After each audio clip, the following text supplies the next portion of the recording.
Today, let's mix it up, and instead of talking about a specific person, let's talk about a super big problem in our world today: human trafficking.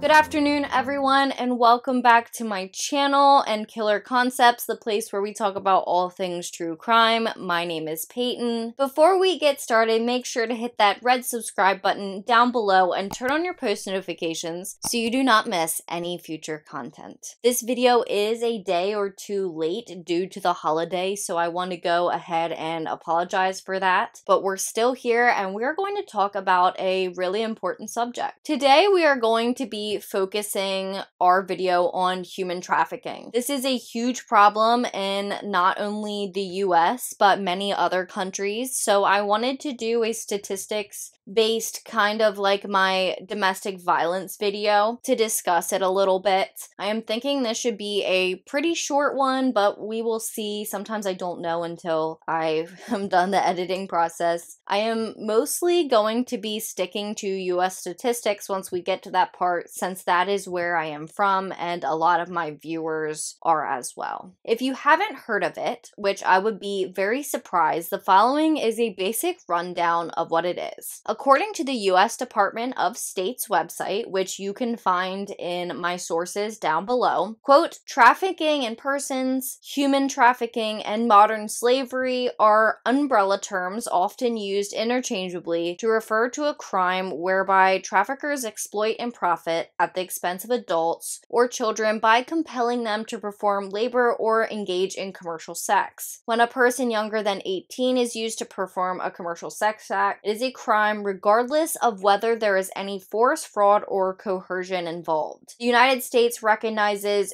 two primary forms in trafficking in persons: forced labor and sex trafficking, end quote. So both forced labor and sex trafficking can be broken down as acts, means, and purpose. And we are going to start by discussing forced labor. So their website breaks forced labor down by acts, means, and purpose, which I just said. The acts of this kind of trafficking would be when someone recruits, harbors, or obtains a person for labor or services. The means would be that they are getting the people to work for them by means of use of force, fraud, or coercion. And basically they could be doing anything from physically threatening or harming the person to manipulating them with drugs or even withholding pay. The purpose is the most obvious part, as it is to get the person being trafficked to perform labor or services for them. This does not have a limit to a location or type of business. If all three elements are checked, you could very well be looking at a forced labor trafficking situation. Two of the most common examples of forced labor would be domestic servitude or forced child labor. Domestic servitude would be where the victim is required to perform work in a private residence, while child labor would be using children to work. And then we have sex trafficking, which is the other type that the US identifies. This is probably the most thought of when someone is thinking of human trafficking in the United States. The acts for sex trafficking would be when a trafficker recruits, harbors, transports, obtains, or solicits another person to engage in commercial sex. The means would be when the trafficker would use force, fraud, or coercion. This element very much resembles that of forced labor. And the purpose element for this one, however, is to use the victim for a commercial sex act. Sex trafficking can happen in a multitude of places, such as private homes, hotels, brothels, massage parlors, on the internet, etc. But perhaps the most disturbing kind of sex trafficking would be child sex trafficking, where someone engages in an act with a child under the age of 18. In this circumstance, the means is irrelevant, as you are dealing with a child if they are under the age of 18, because in the United States, this already makes it against the law and a criminal act. So it's really irrelevant at that point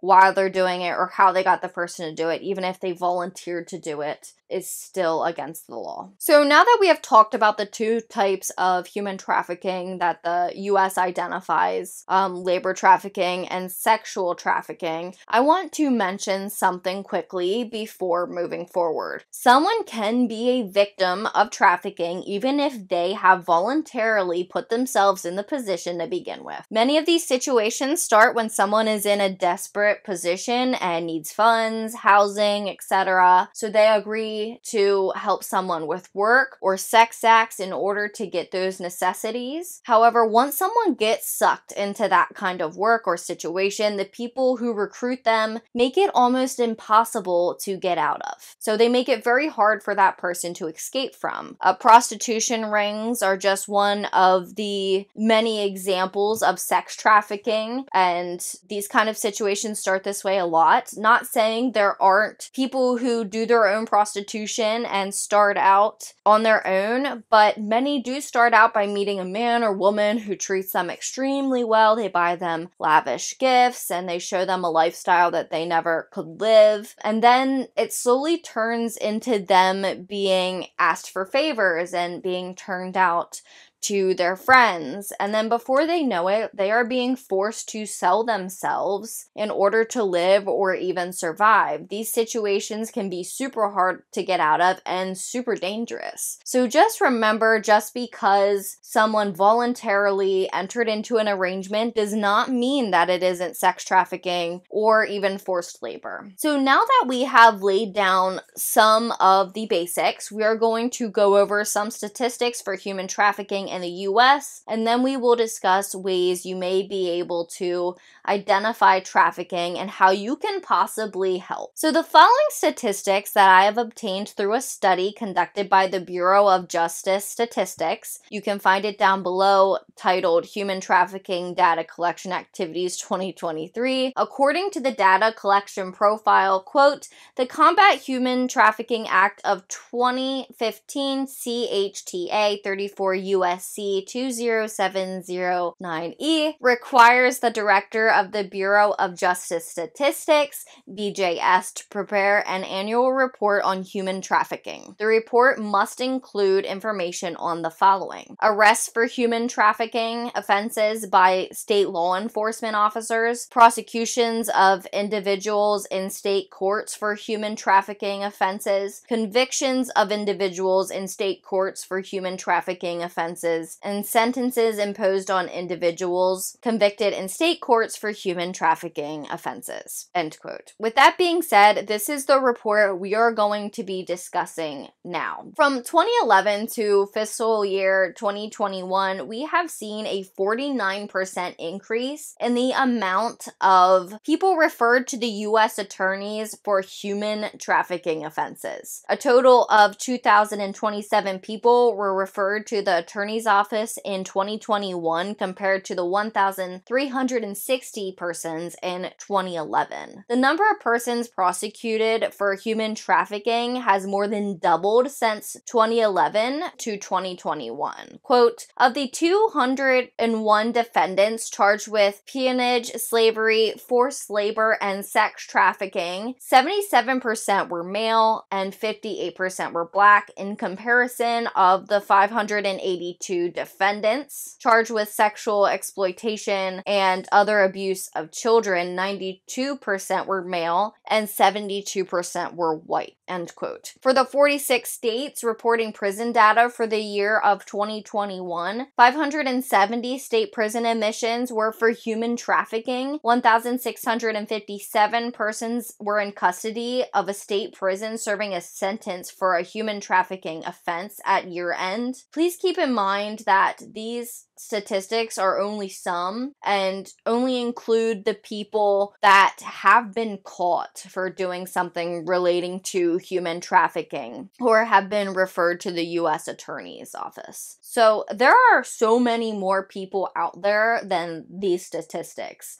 And when looking at the data and graphs, the problems with trafficking are only increasing over the years. The United States Department of State notes that it is so hard to find reliable statistics related to human trafficking and how many victims there are due to the hidden nature of the crime. With this hidden nature, it can cause gaps in data, which affects the study's accuracy and completeness. Should you want to dig deeper into the US statistics, though, I recommend you check out the National Human Trafficking Hotline. They have the amount of signals, which are calls, texts, website submissions, etc., they have received regarding human trafficking, and they even go as far as breaking down the information by state and why people called in. They have a report on there that you can look at. It is very detailed. But while the previous statistics were only US related in a 2022 report by the International Labor Organization and the Walk Free Foundation in partnership with the International Organization of Migration called Global Estimates in Modern Slavery was released. This report states the following, quote, "At any given time in 2021, approximately 27.6 million people were in forced labor. Of these, 17.3 million are exploited in the private sector, 6.3 million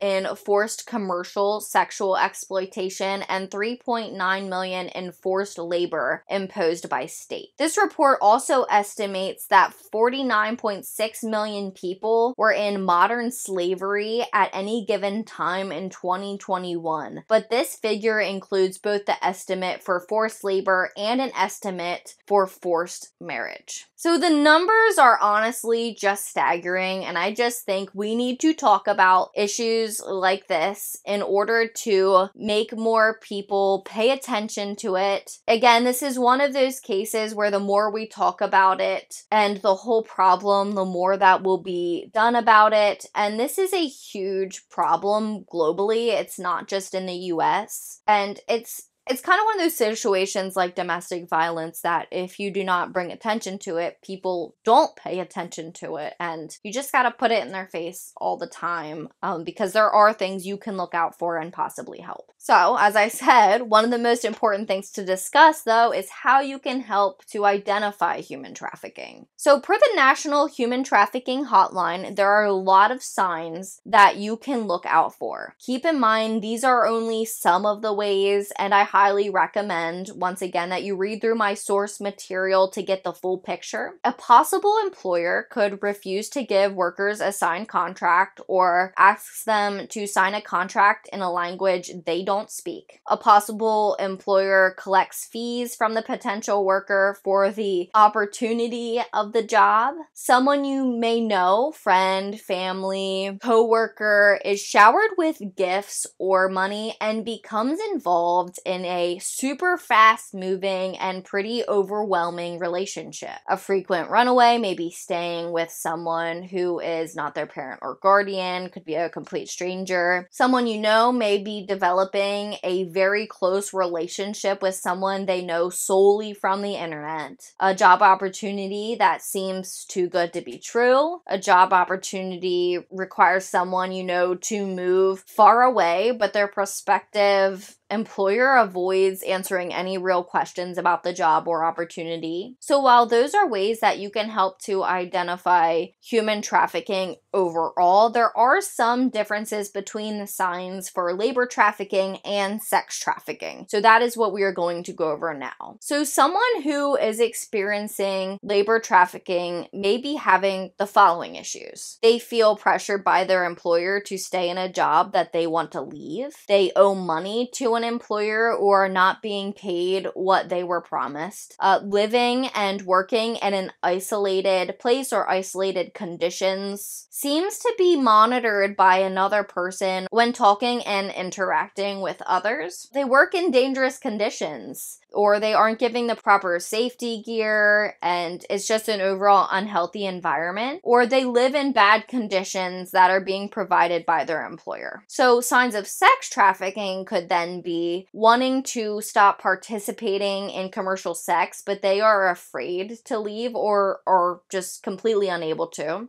They tell someone that they were feeling pressured into the commercial sex acts. They live where they work or are being transported by guards to their workplace, or they have a pimp or a manager in the commercial sex industry. The person could have a controlling parent, guardian, spouse, or someone else in their life who will not allow them to meet or speak with anyone alone, or who will monitor their movements. So basically, just keep an eye out for all of these signs, because there is a good chance that if you're seeing a lot of these signs, human trafficking may be involved, and it could be going on around you in your everyday life. It's just one of those things. I know that was a lot of information, but when you know the signs, then you're more likely to recognize them and see them. The more you talk about it, the more likely you are to think about it. So how can you help? You can help by providing the individual, just like in a domestic violence situation, with your support. You could help provide them with things they may need to survive, or things they may need if they are trying to leave that lifestyle, if they so choose. However, keep in mind that these are many times super dangerous situations for the people and even anybody who may get involved in the situation to try and help them. So what I really recommend is that you have them reach out to a place like the National Human Trafficking Hotline. The hotline can be contacted by calling 1-888-373-7888 or texting 233-733. Be free. They also have a live chat that you can do through their website. All their information will be down below. So again, as I said not too long ago, I know that was a lot of information. This was a very information heavy video because we're not talking about a specific person, we're talking about a general problem, but I wanted to talk about it because, like domestic violence, human trafficking, both labor trafficking and sex trafficking, are a huge problem. And I know just myself as a woman, and I know other women around me, they really worry about some of these things. And I don't know how many men do, because I'm not a man, but I know when I am out alone by myself, I really think about it, because human trafficking is only getting worse. And there are many times that people just disappear. A lot of our missing persons that we have an outstanding amount of missing persons, at least in the US. And I think a lot of those people could be involved in a situation like this, but we don't talk about it enough. With that being said, that is all I have for you today. Before you go, make sure to hit that red subscribe button down below and turn on your post notifications so you do not miss any future videos or content that I post. You can follow me on social media. All my links are down in the description box. If you have any case suggestions, please send them to killerconceptsvlog@gmail.com. And also, I will have all kinds of resources down below in the description box for if you know somebody who may be in a traumatic situation.